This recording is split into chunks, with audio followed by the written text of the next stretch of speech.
Amén. Vamos a compartir la palabra de Dios. Hoy esto se encontrará en el Evangelio de Mateos. Muchas gracias. Muchas gracias. Sí, por favor.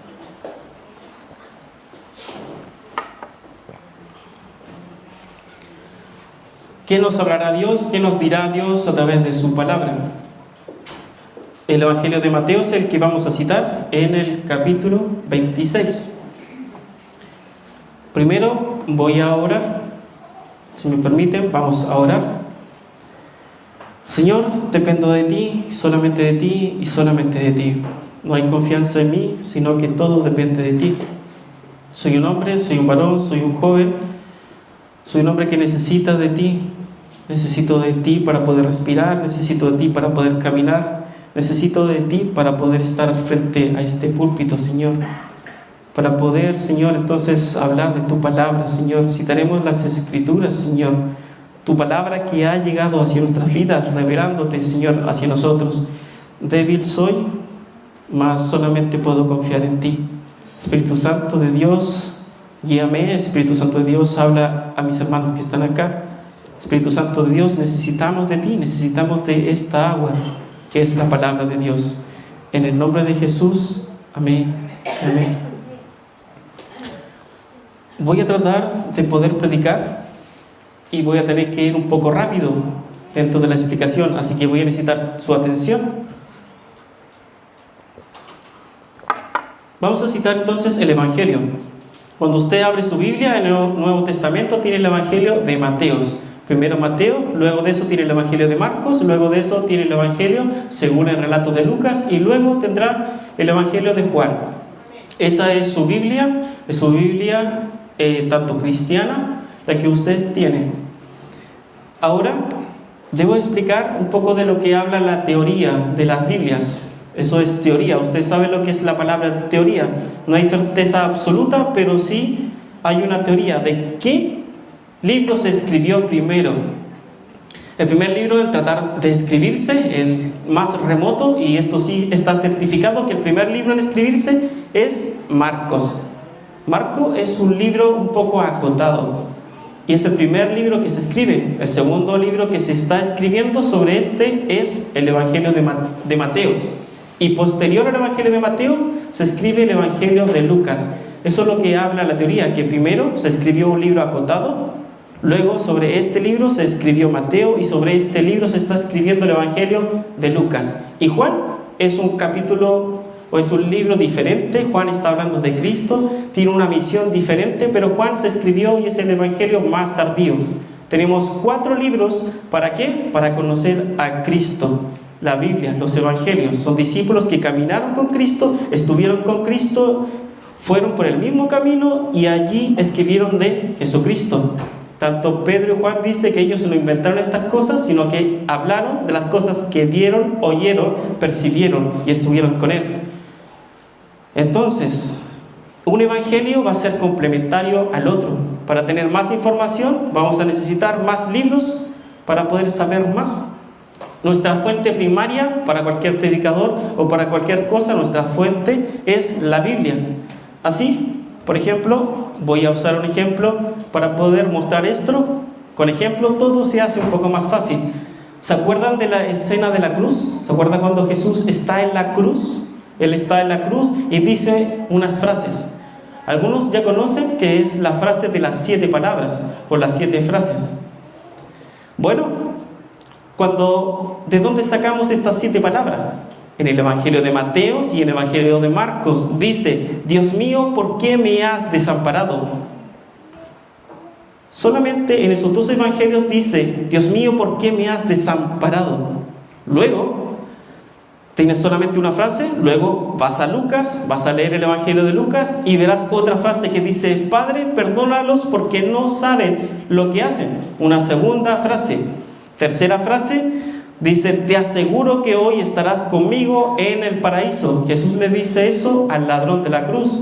Eso es lo que recordamos. ¿Y dónde lo leemos? En el Evangelio de Lucas. Cuarta frase: Padre, en tus manos encomiendo mi espíritu. Lo encontramos en el Evangelio de Lucas. Si tú has leído entonces Mateos, Marcos y Lucas, hasta este momento tienes solamente 4 frases de las 7. Por eso se hace necesario leer el Evangelio de Juan. Desde la cruz Jesús señaliza allí a Juan y señaliza también a su madre, María, y le dice: mujer, ahí tienes a tu hijo.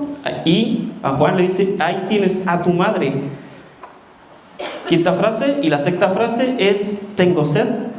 Después llegamos a la última frase, a la séptima, que dice: todo se ha consumido, o todo se ha cumplido, testelestai, donde Jesús exclama y dice: todo se ha cumplido, consumado es. Las 7 frases en los 4 evangelios, de forma diseminada, por aquí, por acá, y así vamos construyendo el relato total.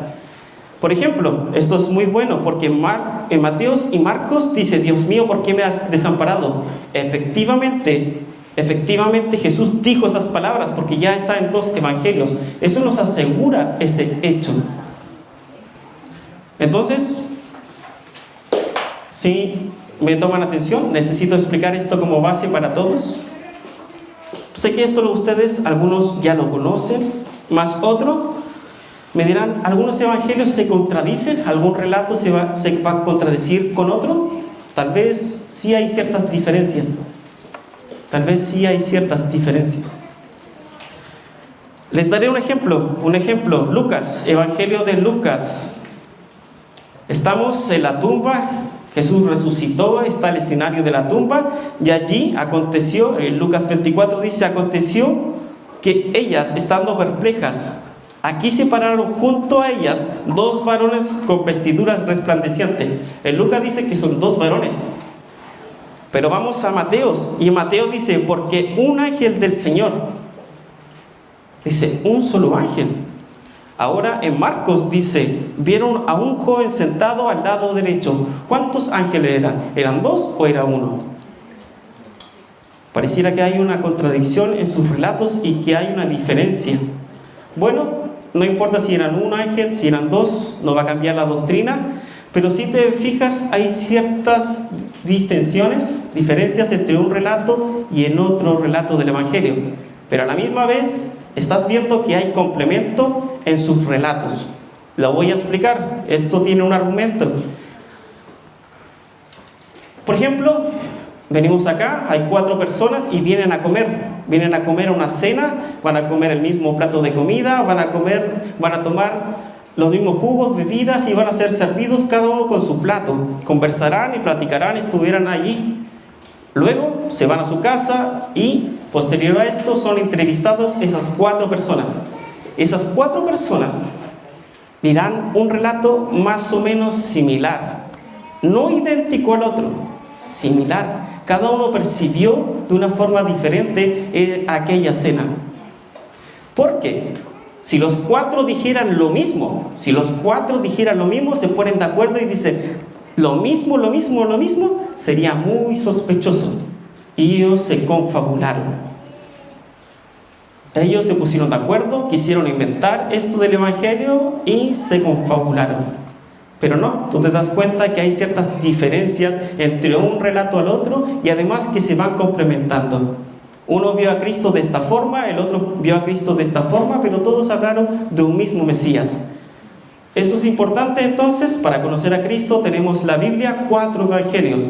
Creo que eso es la base, ya todos tenemos claro eso como base, de que existen 4 relatos de los evangelios y que uno nos dará información y otro nos dará la otra información necesaria para lo que Cristo nos quiere decir. Tomaré un texto base, no para buscarlo, sino que lo citaré muchas veces durante el mensaje, y está en Proverbios 19:3. Un proverbio lo explicará todo, y dice así, en el nombre del Señor Jesús: la insensatez del hombre tuerce su camino, y luego contra Jehová se irrita su corazón. El hombre toma sus propias decisiones, sus malas decisiones, y luego culpa de todo esto a Dios. Nuestro personaje principal de hoy es Pedro. Y iremos a Mateo 26 desde el versículo 31. Haré la lectura en Reina Valera, iré complementando el mensaje. ¿Recuerdan algunos el relato de la negación de Pedro? Los que recuerdan el relato de la negación de Pedro tendrán que recordar que está en Mateo 26, Marcos 14, Lucas 24 y Juan 18, o sea, en los 4 evangelios. ¿Y qué es lo que se expresa? Pedro negando. 4 relatos diferentes. Nuestro personaje principal hoy será Pedro, la negación de Pedro. Y nuestro personaje principal es Pedro. ¿Quién es Pedro? El líder. Él se autoproclama ser el líder de la iglesia, él es el predicador por excelencia, él es el que le dice: Jesús, tú eres el Mesías, tú verdaderamente eres el Hijo del Dios viviente. Yo, Pedro, soy la roca. Podríamos decir que Pedro es uno de los mejores discípulos que existe. Nosotros somos discípulos, entonces hoy observaremos a uno de los mejores de nosotros. Elegiremos entonces a Pedro desde el versículo 31. Si me van siguiendo, espero que me vayan siguiendo en lo que voy diciendo. Y dice así en el nombre de nuestro Señor Jesucristo. Entonces Jesús les dijo a todos. ¿A quién? A todos los discípulos: todos vosotros os escandalizaréis de mí esta noche. Todos ustedes se van a escandalizar de mí esta noche. La nueva traducción viviente y la nueva versión internacional dice: todos ustedes me abandonarán. Jesús le dice a todos los que estaban ahí, no solamente a Pedro, sino que a todos los discípulos que están ahí.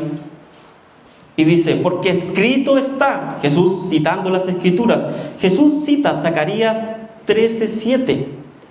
Citemos Zacarías 13:7, es lo mismo que dice acá. Antiguo Testamento, Nuevo Testamento. Jesús dice: porque escrito está, heriré al pastor y las ovejas del rebaño serán dispersadas. Una profecía de doble cumplimiento, tanto en el Antiguo Testamento, luego en el Nuevo Testamento. Y el versículo 32 dice: porque después que haya resucitado, iré delante de vosotros a Galilea. Ese versículo es clave porque nos va a conectar después con Juan 21, pero eso lo veremos al final de la predicación. Estoy hablando del Evangelio de Mateo, que nos va a conectar con el relato que está hablando Juan, como que fueran todos un mismo evangelio. Esto es asombroso dentro de las escrituras, ver la unidad de sus escrituras. Veamos la respuesta de Pedro. A Pedro nadie le preguntó, pero en el versículo 33 dice: respondiendo Pedro, le dijo: aunque todos. En ese momento, esto lo sabemos por el Evangelio de Juan, sabemos que habían 11 discípulos. Judas, el traidor, el hijo de perdición, ya se había ido en medio de la cena. Se fue de la cena, fue a traicionar a Jesús, y allí quedaron 11 discípulos. Y Pedro señaliza y dice: aunque todos, o sea, ustedes 10, ustedes discípulos, aunque todos ustedes, sí, todos ustedes, aunque todos ustedes abandonen a Jesús, al Maestro, yo no lo haré. Confianza en sí mismo, confió solamente en sus fuerzas. Y él les dijo algo así como: Jesús, tú tienes razón en muchas cosas. Jesús, tú calmas la tempestad, tú haces milagros, tú curas leprosos, tú predicas en las sinagogas, haces tantas cosas, pero tú conoces muchas cosas, pero parece que conoces poco de mí. ¿Estás seguro, Jesús? ¿Estás seguro? Tú conoces muchas cosas, pero me conoces, parece que no me conoces a mí. Yo soy Pedro, soy la roca y cumpliré mi palabra. Yo no te negaré. Aunque todos se escandalicen de ti, yo nunca me escandalizaré. Eso es lo que estaba diciendo Pedro. La primera promesa de Pedro es: no te abandonaré. Aunque todos te abandonen, yo jamás te abandonaré. Y Jesús le dijo: de cierto te digo. Cuando usted escucha la palabra de cierto te digo, está diciendo: te digo la verdad. La verdad es la verdad. Tú no quieres un engaño. Tú lo que quieres es que yo te diga auténticamente la verdad. La verdad puede ser fuerte, dura, pero es absoluta. La verdad es la verdad. Y Jesús le dice, porque Jesús ha visto en su presencia, y Él dice que esta noche, antes que el gallo cante, me negarás en 3 oportunidades, 3 veces. Me negarás, Pedro.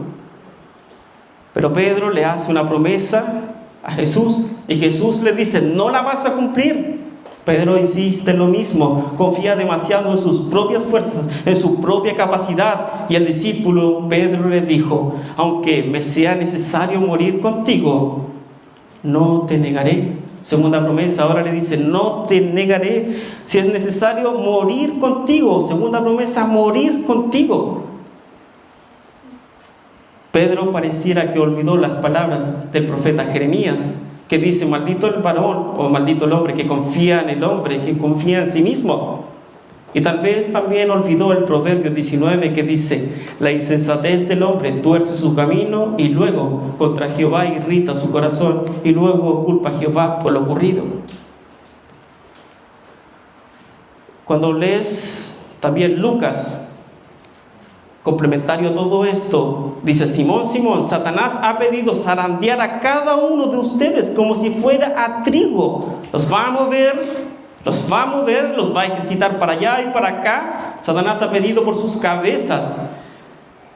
Y Jesús dice, pero yo he rogado en oración por ti, Simón, para que tu fe no falle, de modo que cuando te arrepientas y vuelvas y fortalezcas a tus hermanos. Todos esos relatos son tan importantes para llegar hacia el final. Primera promesa, no te abandonaré. Segunda promesa, morir contigo. El Evangelio de Mateo entonces nos dice que Pedro dijo, aunque me sea necesario morir contigo, no te negaré. Cuando lees en el Evangelio de Marcos dice, si me fuera necesario morir contigo, no te negaré. Evangelio de Lucas, Pedro una vez más dice, estoy dispuesto a ir contigo, no solamente a la cárcel, sino también hasta la muerte. Y en el Evangelio de Juan, Pedro afirma y dice, yo daré mi vida por ti. Otra vez recordamos el Proverbio 19:3, la insensatez del hombre tuerce su camino y luego contra Jehová irrita su corazón. Demasiada autoconfianza, Pedro, demasiado. Eso es peligroso, demasiado peligroso. Estás confiando en ti, no estás confiando en Dios. Recuerden lo siguiente, Pedro hizo una promesa, prometió que no iba a abandonar a su Mesías, a su Salvador. Y el relato continúa. Y ellos van hacia Getsemaní. Si algunos recuerdan Getsemaní, Jesús va al monte del Olivo, donde Jesús llega allí a un lugar llamado Getsemaní y dijo a sus discípulos, todos los discípulos estaban aquí, siéntense. Entre tanto voy allí. Y ustedes oren, le dice, y ustedes oren, señaliza a todos sus discípulos. Aparta a 3 de sus discípulos. Lleva a Pedro, se lleva a los hijos de Zebedeo, o sea, a Juan, y también se lleva a Santiago, el mayor, y se los lleva y les dice, Jesús, vengan. Jesús le dijo, mi alma, y ahí empezó a experimentar Jesús el sufrimiento, y dijo, mi alma está muy triste hasta la muerte. Quédense aquí y velen conmigo. ¿Qué les está diciendo simplemente? Quédense aquí y oren, porque la carne es débil.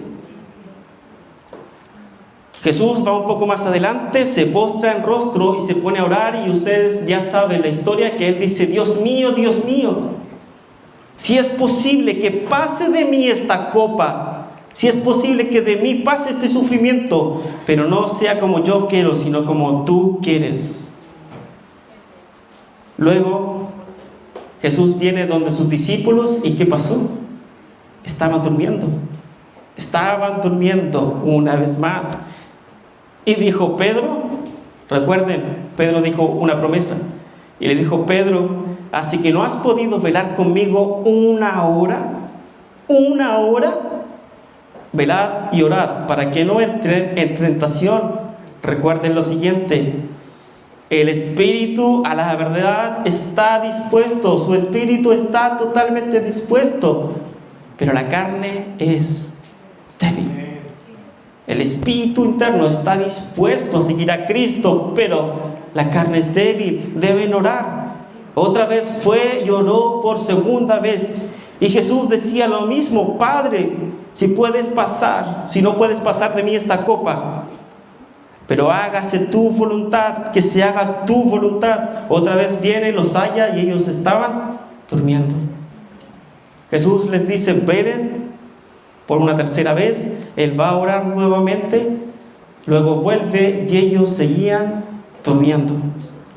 Así que les dijo: llegó la hora, ya es tarde, ya llegó, se les pasó la vida, se les pasó la noche. Levántese, vamos, porque ya llegó la hora donde el Hijo de Dios, el Hijo del Hombre, debe ser entregado.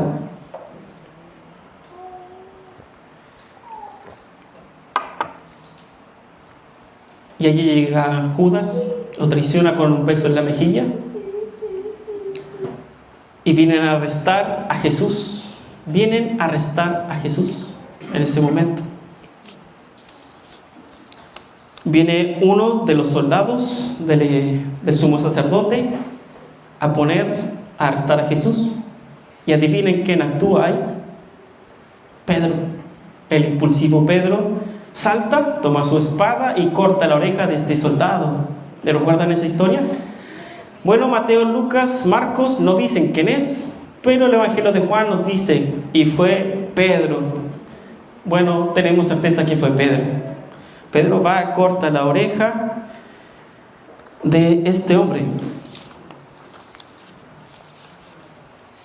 Y Jesús está allí y lo mira. Y él le hace una pregunta a todos. Y dice: ¿Acaso yo, Jesús dice, acaso yo no puedo orar en mi Padre?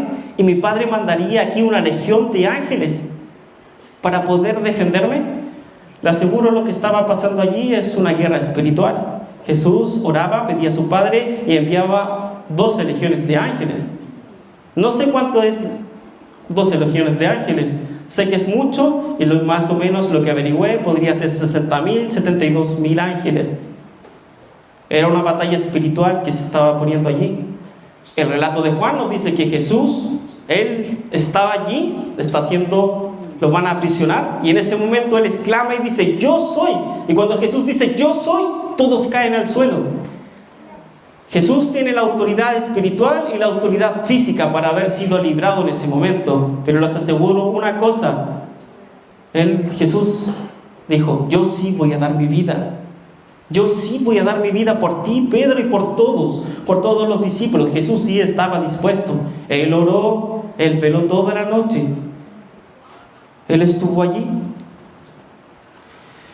Y luego vamos recordando las negaciones. Vamos al clímax de cuando realmente Pedro niega a Jesús. Recuerden, Pedro dijo: no te abandonaré. Luego, versículo 69 dice: Pedro estaba sentado fuera en el patio. Estaba en el patio. ¿En qué patio? En la casa de Caifás. Pedro logró entrar a la casa de Caifás. Jesús estaba allí siendo arrestado injustamente, siendo culpado injustamente. Mas Pedro logró entrar. ¿Y cómo sabemos que logró entrar? ¿Cómo pudo entrar a la casa de Caifás? Evangelio de Juan nos dice que Juan tenía un conocido dentro de la casa de Caifás, y allí pudo lograr entrar entonces Juan, y también entró Pedro a la casa de Caifás. Ellos lograron entrar a esa casa, y Juan estaba allí viendo cómo Pedro ocurrían las cosas, Pedro negando a Cristo. Entonces Pedro estaba definitivamente en el patio.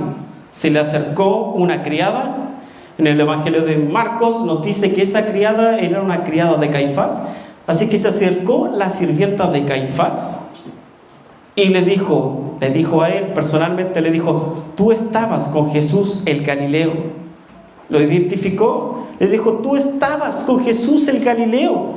Mas él negó delante de todos, diciendo: no sé lo que dices. Él estaba negando la pregunta, tratando de evitar la pregunta. ¿Tú eres cristiano? Nosotros te vimos siguiendo al Cristo. Pero él dijo: ¿qué estás hablando? ¿De qué estás hablando? La primera negación. Segunda negación. Saliendo él a la puerta, le vio otra. ¿Puede ser la misma criada? No tenemos bien claro, pero sí le dijo a los que estaban allí, ya lo exhibió públicamente, y le dijo: también estaba con Jesús el Nazareno. Estaba con Jesús. Pedro estaba con Jesús el Nazareno. Pero él negó otra vez, y esta vez lo hizo con juramento. Cuando te encuentran, cuando te han pillado y empiezas a decir: te lo juro por mi mamá, te lo juro por mi abuelita, te lo juro, y te lo contrarrejuro. Yo no conozco a este hombre. Segunda negación, y esta vez hace con juramento. Tercera negación, un poco después, acercándose a los que estaban allí, dijeron: Pedro, verdaderamente tú eres de ellos, porque aún tu manera de hablar te descubre. Tu manera de hablar. Él estaba en la provincia de Jerusalén, en la capital, y los de Jerusalén le detestaban a la gente de las provincias de Galilea. Tú te oyes como uno de estos de Galilea. Tú estabas con Jesús, tú hueles a Jesús, hablas igual que un cristiano. Entonces Pedro hace una tercera negación. Pero el relato dice un poco después. Podría haber sido a 1 hora después o 2 horas después. Tuvo tiempo para poder pensar su siguiente respuesta, y esta vez comenzó a maldecir y a jurar. Empezó a hablar mal de Cristo. No le conozco, y empezó a maldecirlo. No conozco al hombre. Y enseguida entonces cantó el gallo.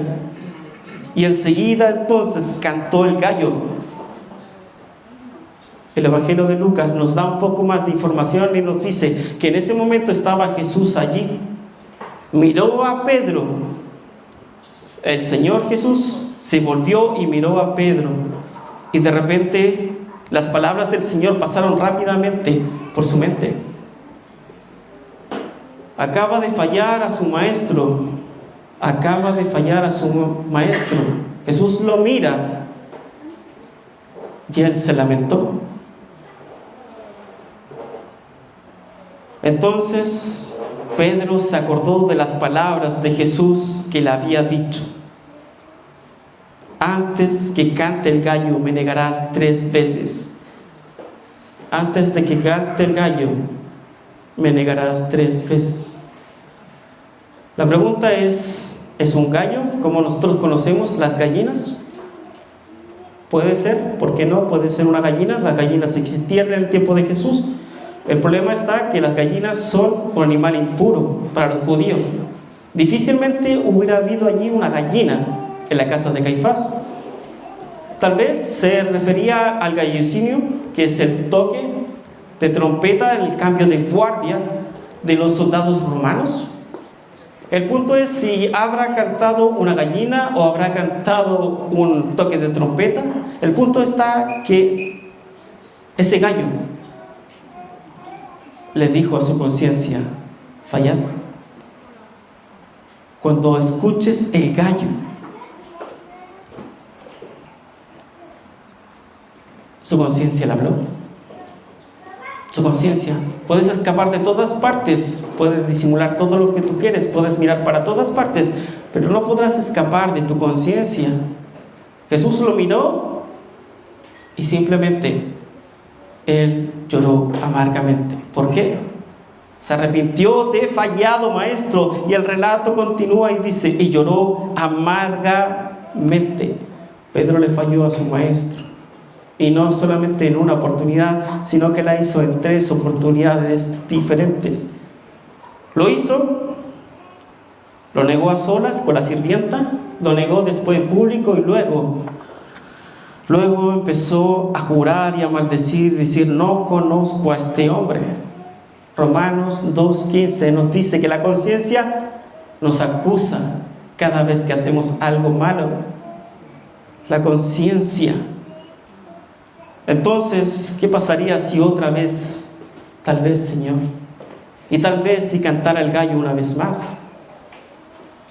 Tal vez si el gallo cantara en nuestras conciencias para darnos cuenta de lo amargo que es, olvidar al maestro.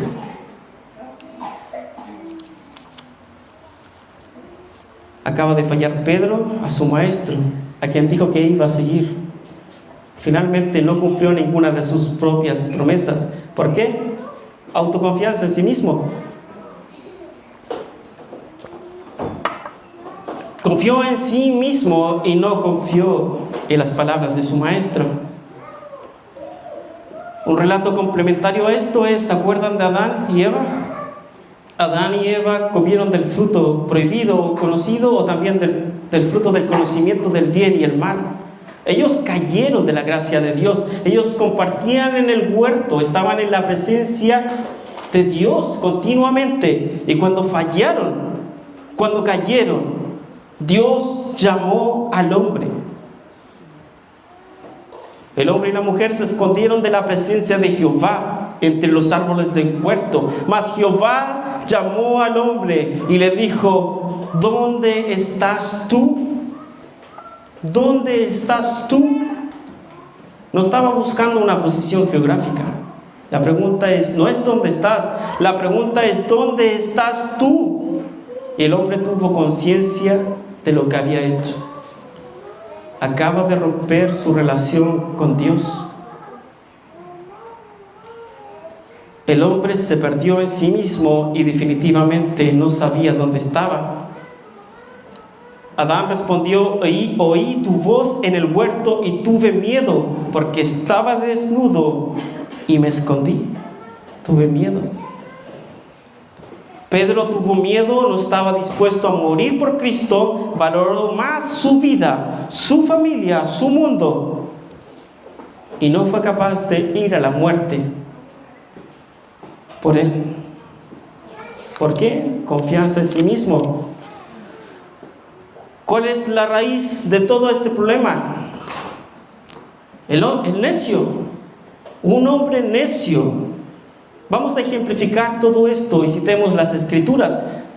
¿Qué tal si citamos Eclesiastés 10:2? Una persona sabia elige el camino correcto y el necio toma su rumbo equivocado. Otro ejemplo, en Eclesiastés, versículo 12, dice, las palabras sabias traen aprobación, pero los necios, sus propias palabras, los destruyen. La palabra necio en hebreo, en el original hebreo, es naval, y quiere hacer referencia a una conducta moral, no a la inteligencia, sino a una conducta moral. Entonces, esta es la forma más básica de negar a Dios. ¿Cuál es la forma más básica de ser necio?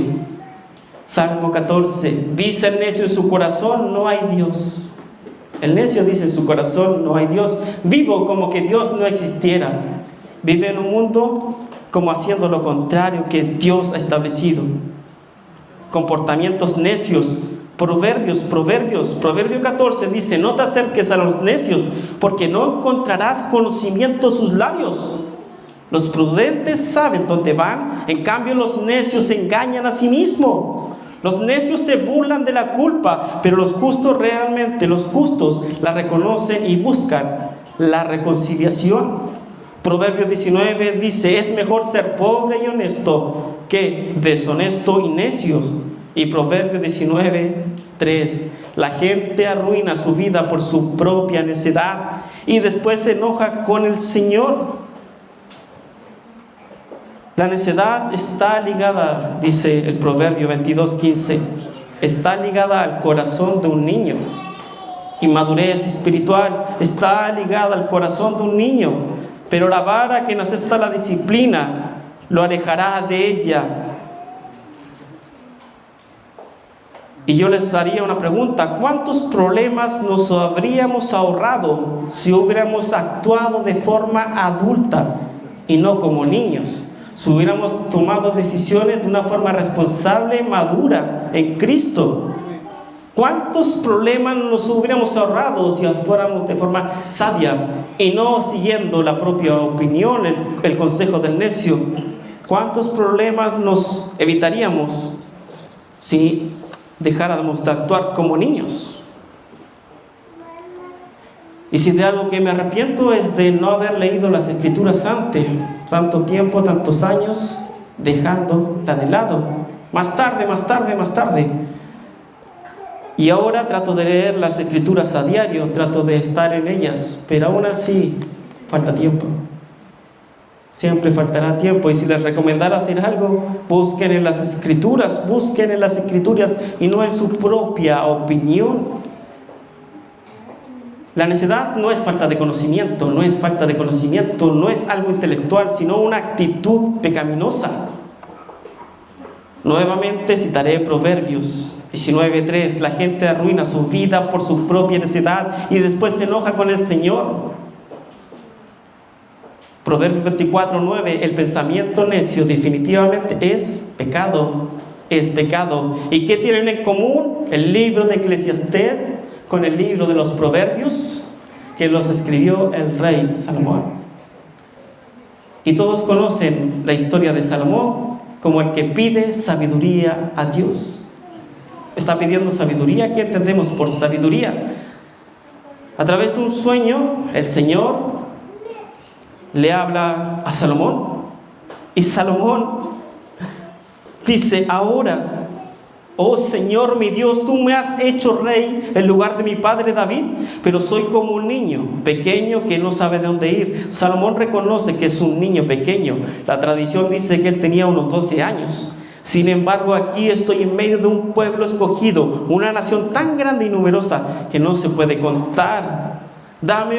Y aquí está lo que está pidiendo, dice: dame un corazón comprensivo para que pueda gobernar bien a tu pueblo. ¿Qué está pidiendo Salomón? ¿Para sí? No. Salomón lo que está pidiendo es un corazón para el favor de los demás, para poder gobernar bien a tu pueblo. Y sepa diferenciar entre el bien y el mal. Un corazón para que pueda diferenciar entre el bien y el mal. Las dos palabras que nos ayudarán a entender esto están en hebreo. Shema, escuchar activo. Dame un corazón que pueda estar dispuesto a escuchar y poder hacer. Un corazón que esté dispuesto a oír inteligentemente. Y también la otra palabra que lo deja totalmente claro es bin, en hebreo, que quiere decir distinguir, discernir, separar mentalmente. Dame la capacidad de elegir entre el bien y el mal, de tomar las decisiones correctas. Dame la capacidad, Señor, para poder elegir un camino o el otro camino. ¿Cuál es el camino que debo elegir? Salomón pidió sabiduría y eso le agradó al Señor. ¿Por qué? Porque no pedía para sí mismo, sino para el favor del pueblo. Sin el temor del Señor, entonces, no podemos tomar buenas decisiones. Sin el temor del Señor, usted no podrá tomar decisiones correctas en sus vidas. Las decisiones deben considerar a Dios. Vamos explicando un poco más esto. El temor del Señor, el temor al Señor. Sabiduría, Proverbios 1:7, el principio de la sabiduría es el temor. Proverbios 9:10, el temor de Jehová es el principio de la sabiduría. Salmo 111, versículo 10, el principio de la sabiduría es el temor de Jehová. Y en Proverbios 14:27, el temor de Jehová es manantial de vida. Proverbios 15:33 dice: el temor de Jehová es manantial de vida. El temor a Jehová. ¿Qué nos quiere decir entonces el temor a Jehová? Básicamente, todos estos versículos nos enseñan del temor y temer a Jehová, que es fundamental para nuestras vidas. Y el temor de Jehová, si lo tuviéramos que definir, es como la conciencia. La conciencia que el Señor existe y que todo lo que hacemos, Él nos está mirando y observando. Él nos está observando y evaluando lo que pensamos, decimos y hacemos. El temor de Jehová. Jehová está aquí y nos está observando nuestra vida y cómo actuamos de la forma más correcta, basándose en su palabra, en sus enseñanzas. Jesús le dijo a los fariseos, les digo lo siguiente: el día del juicio tendrán que dar cuenta por todas las palabras inútiles que han dicho.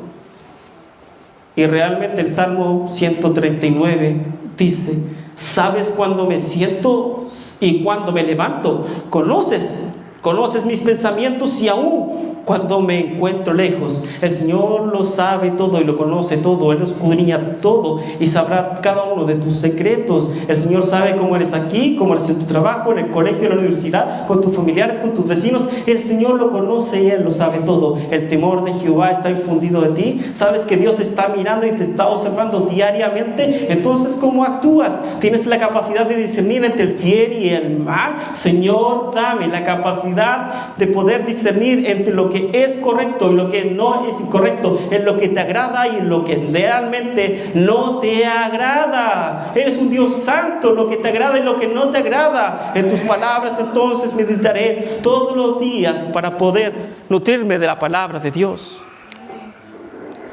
Estoy bajo batería.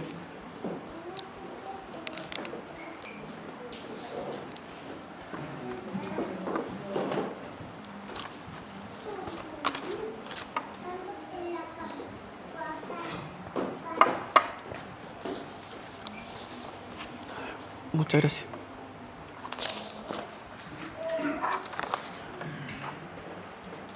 El Señor habla entonces.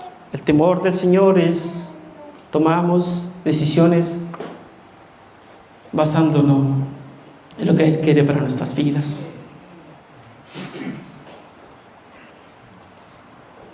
Cuando incorporamos el temor del Señor, tomamos decisiones basadas en su vida, en su aprobación. Vivimos y sabemos que el Creador del universo nos ha creado y que Él nos ha dado un nuevo rumbo.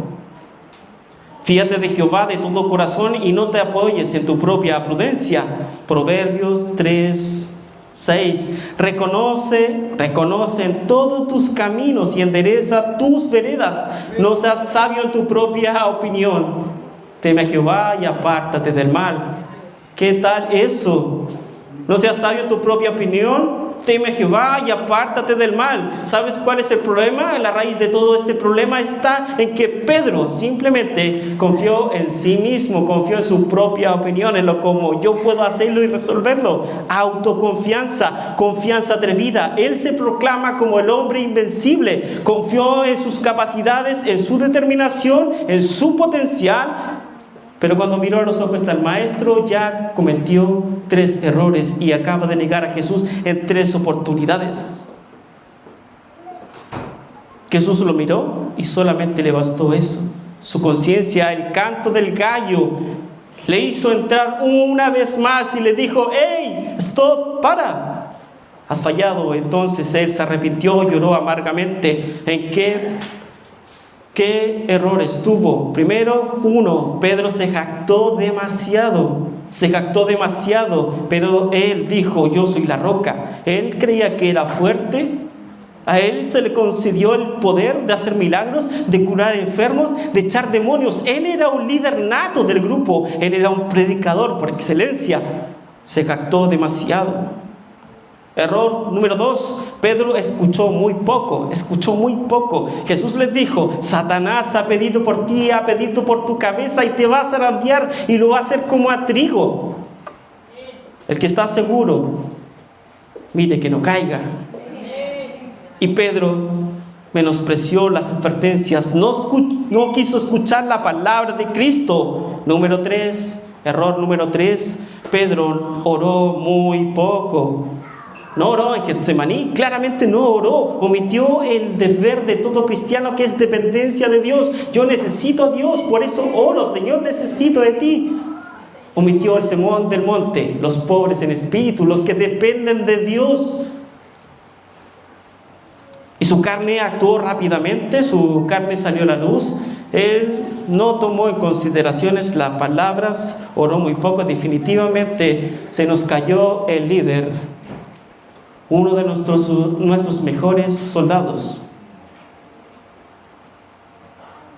Pedro definitivamente no era rival para pelear contra Satanás. No era rival, estaba derrumbado.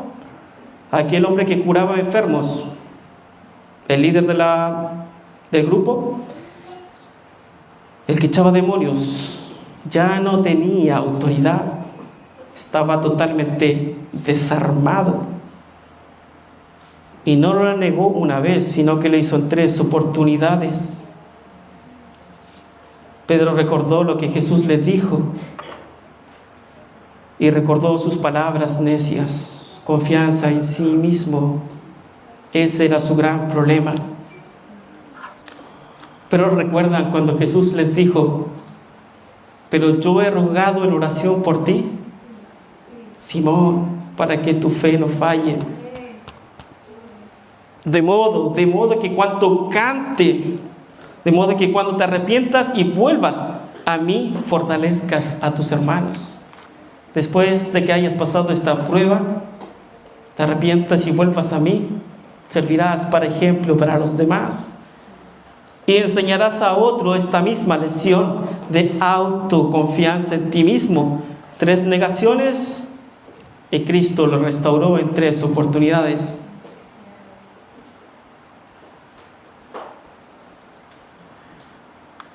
Pedro es el hombre que conocemos en el relato del libro de los Hechos, el que se para en el día del Pentecostés y predica a 3,000. ¿Hubo restauración para Pedro? Sí, claro, él predicó y ese día 3,000 se convirtieron. Él es el predicador quien estaba en la cárcel y dijo: si es posible morir por Cristo, lo haré. ¿Y qué tal de su muerte? ¿Murió por Cristo? Sí, claro. Murió muerte de cruz, igual que su maestro.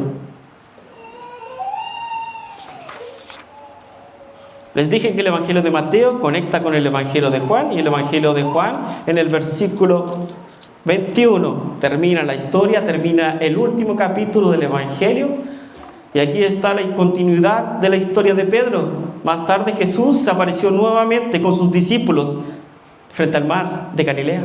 Jesús vuelve, resucitó y vuelve donde sus discípulos, quienes están en el mar de Galilea. Cumplió su promesa.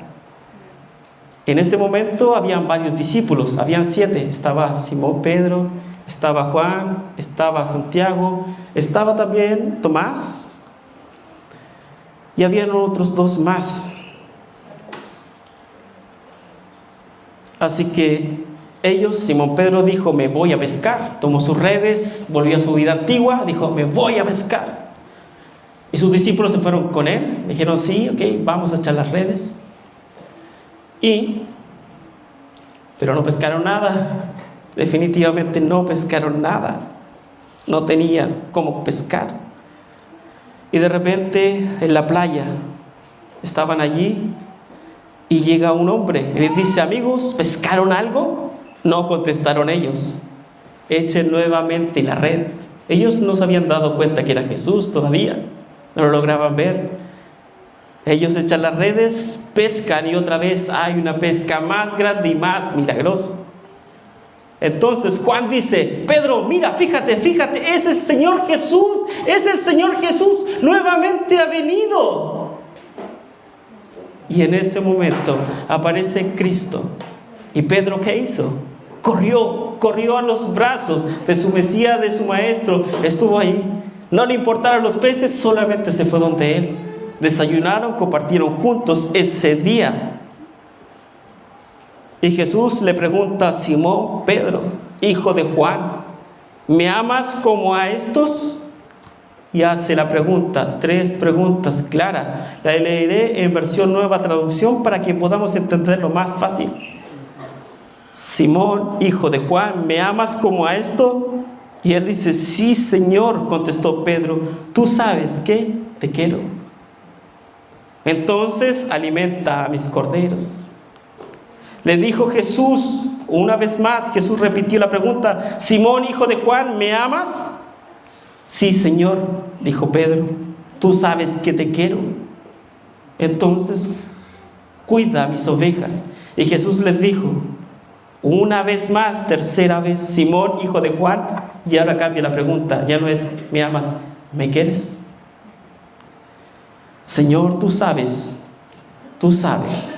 que yo te quiero. Entonces alimenta mis ovejas. Pedro, antes cuando eras joven hacías todo lo que tú querías. Ibas para allá, te vestías como tú querías. Pero ahora, cuando ya seas viejo, cuando seas más maduro, entenderás que otros te llevarán.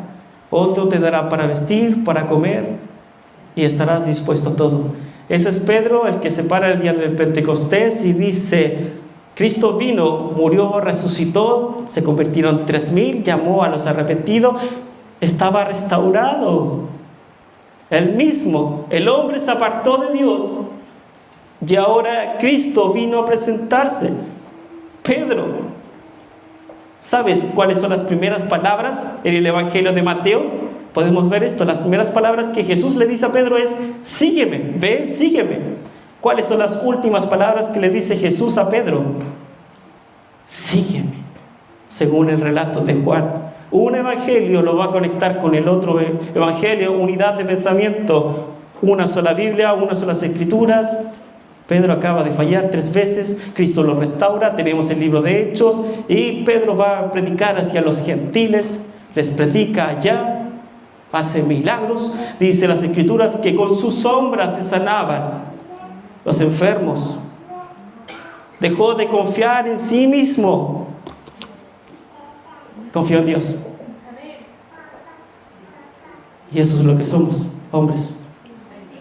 Actuamos muchas veces de forma necia, autoconfianza, propia opinión. Ojalá cante el gallo. Ojalá cantar el gallo cada vez que cometemos un error, la conciencia, que su palabra nos hable rápidamente y velozmente. Hace muchos años prediqué este tema una vez. Creo que lo hice pésimo. No entendía lo que estaba diciéndome las escrituras. Y espero que esta vez lo haya podido explicar un poquito mejor, para que ustedes entiendan cómo un hombre, el mejor o uno de los mejores de nosotros, se derrumbó y Dios lo restauró. Esos somos nosotros. Es necesario entonces ponernos de pie, vamos a alabar su nombre y voy a orar. Cantamos al Señor.